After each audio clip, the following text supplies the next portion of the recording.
Hello students, आइए जल्दी से देखते हैं हमारे। जैसे कि आपको पता है कि हमारा मेंसुरेशन चैप्टर का बेसिक हो चुका है। इसके पहले भी हम आज दो वीडियो अपलोड कर चुके हैं, जैसे कि मेंसुरेशन 2D डायग्राम्स का बेसिक और मेंसुरेशन का 3D डायग्राम्स का बेसिक। तो आई होप कि आपने ये दोनों लेक्चर्स देख लिए होंगे। तो आइए जल्दी से आज की क्लास में हम क्या कर लेते हैं, जल्दी से कुछ प्रॉब्लम्स ले लेते हैं, सो दैट आपको और भी क्लियर हो जाएगा अगर कोई कंसेप्ट आपका ये हो गया होगा, मिस हो गया होगा तो। ठीक है, चलिए आइए जल्दी से देखते हैं। हाँ, वही बात की मैंने बेसिक लिया था, मैं आपको एक बार ओवरलुक करवा देता हूँ। जैसे कि देखिए, ये स्फीयर है, हेमिस्फीयर है, सिलेंडर है, कोन है, 3D डायग्राम से ये क्यूब है, क्यूबॉइड है, ठीक है।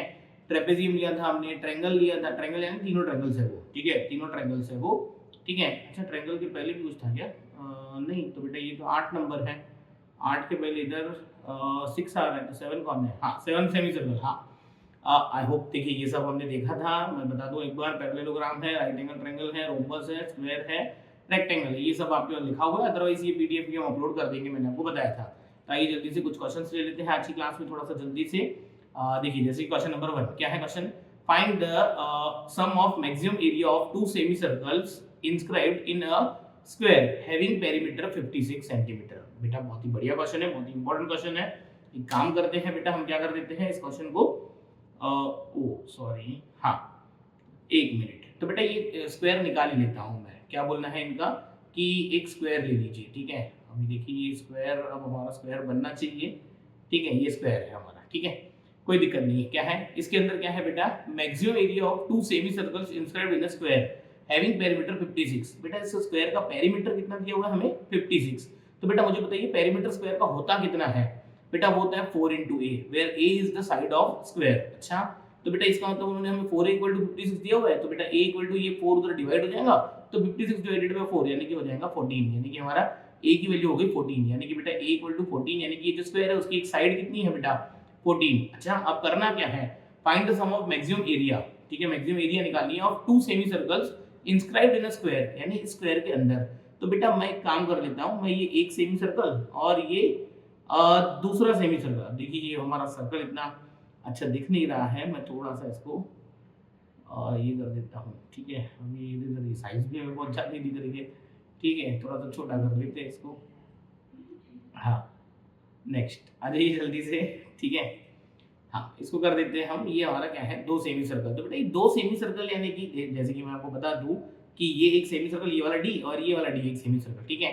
और देखिए हमारा डायग्राम खराब है, हमारा आंसर बरोबर आने वाला है, तो आप बने रहिए वीडियो में बेटा लास्ट तक। हाँ, देखिए जल्दी से। तो बेटा मुझे बताइए ये जो सर्कल का हमारा ये है डायमीटर, बेटा ये 14 हो गया, बेटा डायमीटर 14 हो गया, तो ये जो रेडियस है, ये रेडियस कितनी हो गई? 7। पर बेटा मुझे बताइए दो सेमी सर्कल का मतलब आपको ऐसा नहीं लग रहा कि एक सर्कल है, यानी कि इनडायरेक्टली मुझे एरिया किसका निकालना है? सर्कल का। सर्कल का एरिया कितना होता है बेटा? पाई आर स्क्वायर। पर बेटा देखो यहाँ पे ऑप्शन जो लिस्टेड है वो काय में लिस्टेड है? पाई में लिस्टेड है। तो बेटा इस पाई को तो मुझे कुछ नहीं करना है, पर इस सर्कल की मुझे रेडियस चाहिए। रेडियस कितनी है? 7। तो बेटा 7 का स्क्वायर होता है 49, और ये पाई एज इट इज, इसका मतलब आंसर आया 49 पाई, मुझे बी ऑप्शन। आई होप आप समझ रहे हो। तो बेटा आपको समझना है यहाँ पे यही था कि जिस स्क्वायर का इन्होंने हमें पेरीमीटर दिया था, तो पेरीमीटर होता कितना है? 4a, यानी स्क्वायर की साइड मिल गई। पर वो जो स्क्वायर की साइड है बेटा वो हमारी हमारी क्या हो गई थी? डायगोनल। बेटा ये देखिए ये डायग्राम में ऐसा लग रहा है कि ये कोई इमोजी बनाई है हमने, ये दो आइस दिख रही है और ये, पर कोई दिक्कत की बात नहीं है। आई होप आप समझ रहे हो। आपको यानी कि क्या करना था, हमें एक स्क्वायर लेना है और उसके अंदर एक सर्कल। तो बेटा दो सेमी सर्कल का मतलब क्या होता है बेटा? दो सेमी सर्कल का मतलब पूरा सर्कल ही हो गया, और आंसर आएगा हमारा 49 पाई। आई होप आप समझ रहे हो। तो चलिए जल्दी से क्या लेते हैं, नेक्स्ट क्वेश्चन ले लीजिए, question number 2। If the length of the rectangle is thrice it's breadth. अच्छा, गिवन डाटा है, गिवन डाटा भाई length. If length of the rectangle is thrice the breadth, यानी कि लेंथ इक्वल टू क्या दे दिया? 3b, कोई दिक्कत नहीं। And the perimeter of the rectangle is 48। अच्छा, पेरीमीटर दिया रेक्टेंगल का कितना? 48 centimetre. Then find its breadth. तो बताइए कैपिटल बी की वैल्यू कितनी, यानी कि ब्रेड्थ कितनी। अब देखिए रेक्टेंगल क्या होता है, मैंने आपको बताया हुआ है, ये लेंथ है हमारी, ये ब्रेड्थ है, कोई दिक्कत नहीं बेटा। तो मुझे एक बात बताइए बेटा, पेरीमीटर होता कितना है? मेरे ख्याल से 2 into l plus b, ठीक है। और ये 2 into l plus b की वैल्यू 48 दी हुई है हमें, देखिए पेरीमीटर 48 दिया हुआ है। बेटा ये 2 उधर जाके डिवाइड कर जाएगा, तो हो जाएगा l plus b equal to कितना? 24। और बेटा l की वैल्यू तो कितनी दी हुई है? 3b। तो बेटा 3b plus b equal to 24। तो आपको ऐसा लग रहा है कि 4b इक्वल टू 24 हुआ। अच्छा, तो बेटा ये 4 भाई साहब उधर जाके डिवाइड हो जाएंगे, तो बेटा b की वैल्यू कितनी हो जाएगी? b की वैल्यू हो जाएगी बेटा 6 सेंटीमीटर। b की वैल्यू कितनी हो जाएगी? 6 सेंटीमीटर। और ये b की वैल्यू तो कुछ हुई है, यानी कि आंसर क्या आया? 6 सेंटीमीटर। 6 सेंटीमीटर का मतलब बेटा हमारा क्या आ जाएगा? D option. आई होप आप समझ रहे हो, बहुत ही सिंपल क्वेश्चन था बेटा। ये रेक्टेंगल है, रेक्टेंगल की पेरीमीटर कितना होता है, हाँ एरिया पूछ लेते तो एरिया होती है लेंथ इनटू ब्रेड्थ। पर बेटा इन्होंने तो क्वेश्चन दिया था हमें पेरीमीटर इक्वल टू 48, तो पेरीमीटर होता है 2 into L plus b. I hope आप समझ रहे हो, बहुत ही इजी क्वेश्चन है। आइए जल्दी से ले लेते हैं नेक्स्ट क्वेश्चन। क्वेश्चन नंबर 3 क्या है, क्वेश्चन नंबर 3 भाई, find the area of an isosceles triangle. सबसे पहले तो बेटा ये एरिया निकालिए, छोड़ो एरिया को। आइसोसेलेस ट्रायंगल होता क्या है बेटा, आइसोसेलेस ट्रायंगल होता है जिसकी दो साइड्स क्या होनी चाहिए, इक्वल। ठीक है, तो चलिए मैंने ले लिया कि भाई ये एक बेस है और इसकी दो साइड्स जो है ये दोनों क्या है, इक्वल। ठीक है, चलिए कोई दिक्कत नहीं है। Find the area of an isosceles triangle whose base is 54 centimetre. अच्छा, यानी बेस यानी कि ये जो नीचे की साइड है ना बेटा, ये कितनी दे दी उन्होंने, 54 सेंटीमीटर। कोई दिक्कत की बात नहीं है। Long and each equal side is 45, यानी बेटा ये 45 है, ये भी 45 है, यानी ऊपर की जो दोनों साइड्स है इस प्रकार से वो क्या है, 45 सेंटीमीटर लॉन्ग। अच्छा, निकालना क्या है, एरिया। चलिए मैं आपको सबसे पहले बता दूं कि एरिया होता कितना है बेटा। एरिया ट्रायंगल का इन जनरल होता है half into base into height. देखिए अब ऐसा नहीं है, आपको इस क्वेश्चन को सॉल्व करने के दो तरीके हैं, मैं आपको दोनों ही बता देता हूं। ठीक है, आप half into base into height तो कर सकते हो, ठीक है, पर बेटा मुझे बताइए कि आप क्या ऐसा नहीं कर सकते हो जैसे कि यहाँ पे ये 45 और 54 तीनों साइड्स गिवन है, तो हेरांस फॉर्मूला भी लगा सकते हो, यस लगा सकते हैं। पर बेटा ये भी हमारा बहुत ही इजी अप्रोच है। पर मैं आपसे एक सवाल पूछता हूँ बेटा कि ये बेस की वैल्यू तो हमारी 54 है, यानी कि ये 1/2 इंटू 54, ठीक है, इंटू हाइट, इंटू क्या है, हाइट। तो बेटा ये जो हाइट है, हाइट, तो बेटा आपको ऐसा नहीं लग रहा कि मैं यहाँ से एक बेस साइड पे परपेंडिकुलर डालूंगा तो ये हमारी हाइट हो जाएगी। हाँ, पर बेटा ये हाइट तो हमें गिवन नहीं है, पर कोई दिक्कत नहीं बेटा, इस हाइट को हम निकाल सकते हैं। कैसे निकाल सकते हैं, मुझे बताइए बेटा। ये जो इस साइड का ट्रायंगल है या इस साइड का ट्रायंगल पकड़ लो, क्या ये दोनों राइट एंगल ट्रायंगल नहीं है, हाँ है। देखिए मैं इस ट्रायंगल को बाहर निकाल लेता हूँ, तो बेटा इस ट्रायंगल को मैंने बाहर निकाल लिया। तो मुझे बताइए बेटा ये बेस है कितना, 54 सेंटीमीटर। तो बेटा मुझे बताइए यहाँ से तो यहाँ तक, यानी ये बेस का हाफ, क्योंकि बेटा ये जो हमारा है ये हमारा एंगल बाइसेक्टर के जैसे, यानी ये बाइसेक्टर के जैसे काम करता है। यानी कि बेटा ये जो हमने परपेंडिकुलर डाला है इसने हमारे बेस को क्या कर दिया होगा, दो इक्वल भाग में डिवाइड कर दिया होगा। यानी कि बेटा ये जो साइड है बेटा, ये साइड हो जाएंगे हमारी 27 सेंटीमीटर। अच्छा, मुझे बताइए ये हाइपोटेन्यूज, ये हाइपोटेन्यूज कितनी हो गई, 45। अब मैं इसको हाइपोटेन्यूज क्यों बोल रहा हूँ बेटा, क्योंकि ये एंगल कितने का है परपेंडिकुलर की वजह से, 90 डिग्री का। तो आपको ऐसा नहीं लग रहा कि ये h मुझे निकालना है, पर बेटा पाइथागोरस थ्योरम तो ऐसा बोला था कि हाइपोटेन्यूज का स्क्वायर यानी कि 45 का स्क्वायर इज इक्वल्स टू कितना होता है, वो होता है दोनों साइड के स्क्वायर के बराबर, यानी h स्क्वायर प्लस 27 का स्क्वायर। अच्छा, तो बेटा मुझे क्या पता चला, मुझे ये पता चला कि h स्क्वायर की वैल्यू कितनी होती है, h स्क्वायर की वैल्यू होती है 45 स्क्वायर माइनस 27 स्क्वायर, क्योंकि 27 स्क्वायर जो इधर पॉजिटिव है उधर जाके क्या आ जाएगा, लेफ्ट हैंड साइड में नेगेटिव हो जाएगा। कोई दिक्कत की बात नहीं है बेटा।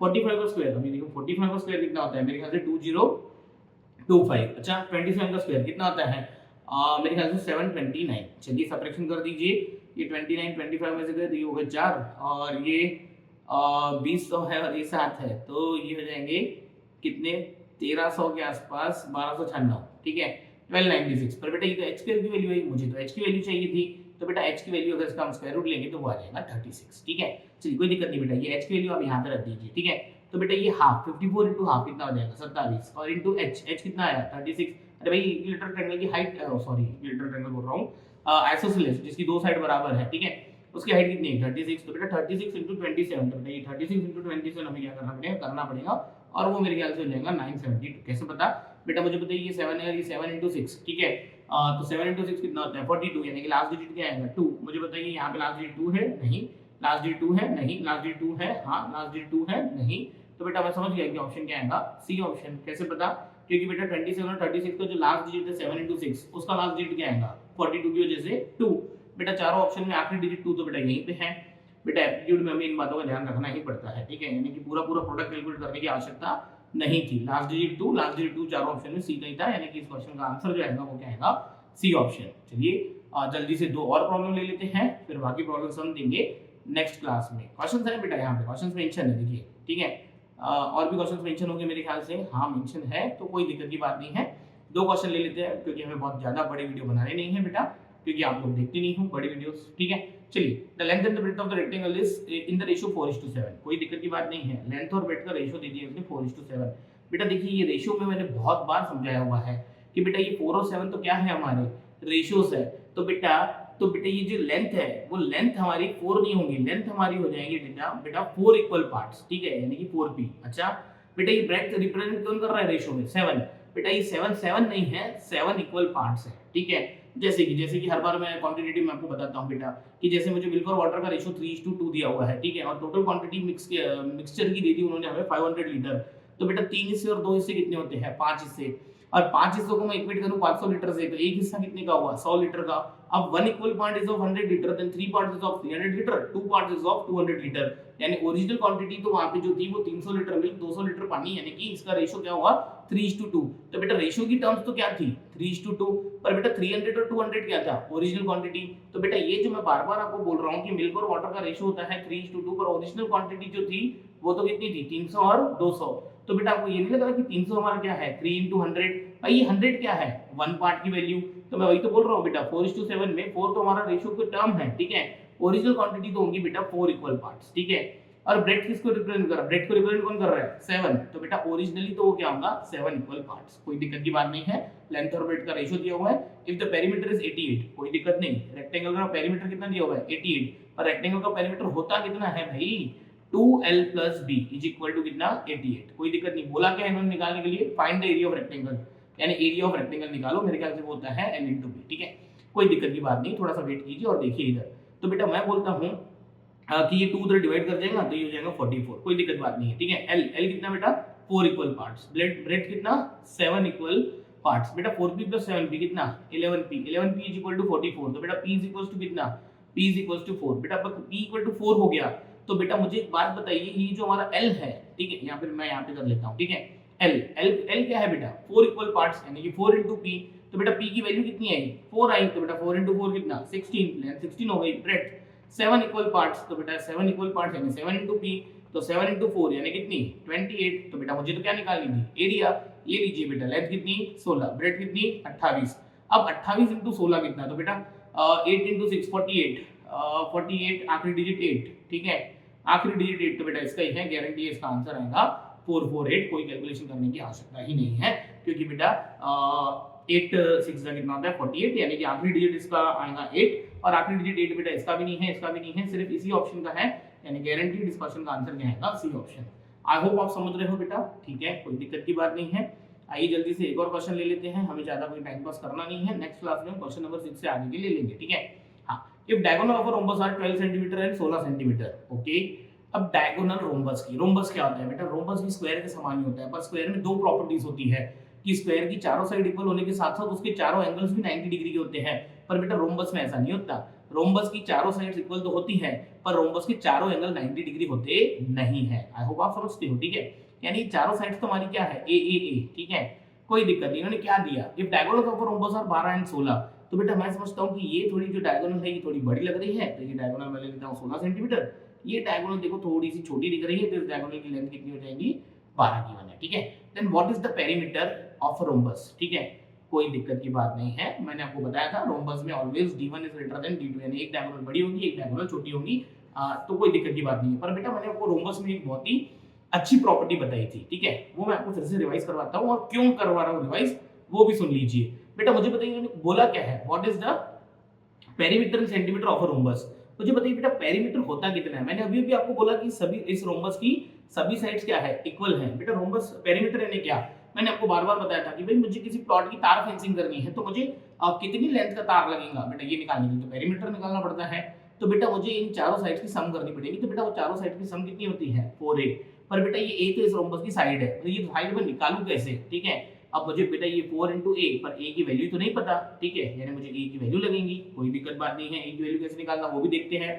तो बेटा मुझे बताइए, मैंने आपको ये बोला था कि दोनों डायगोनल एक दूसरे को क्या करती हैं? बाइसेक्ट ईच अदर, यानी कि बेटा ये हिस्सा और ये हिस्सा इक्वल है, और ये ऊपर का हिस्सा और नीचे का हिस्सा इक्वल है। तो मुझे बताइए बेटा ये जो बड़ी वाली डायगोनल ये 16 है, तो बेटा आपको ऐसा लग रहा है कि ये 8 है और इधर का ये हिस्सा भी 8 है, ठीक है। और बेटा ये जो 12 है, इस 12 को कट करके मैं इधर 6 लिख देता हूँ और इधर 6 लिख देता हूँ, यानी यहाँ से तो यहाँ तक ये 6 है और यहाँ से यहाँ पे 6 है। और बेटा ये दोनों बाइसेक्ट, ये जो दोनों हमारी डायगोनल्स है, ये बीच में मिडल में क्या करती है बेटा? 90 डिग्री का एंगल बनाती है। क्या करती है? 90 डिग्री का एंगल बनाती है। तो कोई विषय नहीं बेटा, आपको ऐसा लग रहा है कि जो 90 डिग्री के अपोजिट में साइड है, यानी इस ट्रायंगल को मैं बाहर निकाल देता हूँ, यानी ये हमारी 8 है, ये हमारी क्या है? 6, और बेटा ये हमारा क्या है? ए नाम की साइड है, ठीक है। पर बेटा ये 90 डिग्री एंगल है, तो बेटा आपको ऐसा लग रहा है कि यहाँ पे हाइपोटेन्यूज थ्योरम ये लग जाएगा पाइथागोरस थ्योरम। कैसे पता? क्योंकि 90 डिग्री के अपोजिट में जो साइड है वो ए, तो बेटा यहाँ पे ए स्क्वायर उतना ही होना चाहिए जितना 8 स्क्वायर प्लस 6 स्क्वायर होना चाहिए, a स्क्वायर की वैल्यू उतनी होनी चाहिए, पाइथागोरस ने ऐसा बोला था, कोई दिक्कत नहीं बेटा, ये हो जाएगा 64 प्लस 36, 64 प्लस 36 कितना 100, पर बेटा ये तो a स्क्वायर की वैल्यू है, then what is the value of a, a is the value 10, बेटा a की वैल्यू 10 है, यानी कि इस रोम्बस की साइड कितनी है 10, तो बेटा मैं 10 यहाँ पे रख दूंगा, तो बेटा 4 into 10 कितना आ जाएगा 40, यानी कि हमारा आंसर क्या आ गया बी ऑप्शन।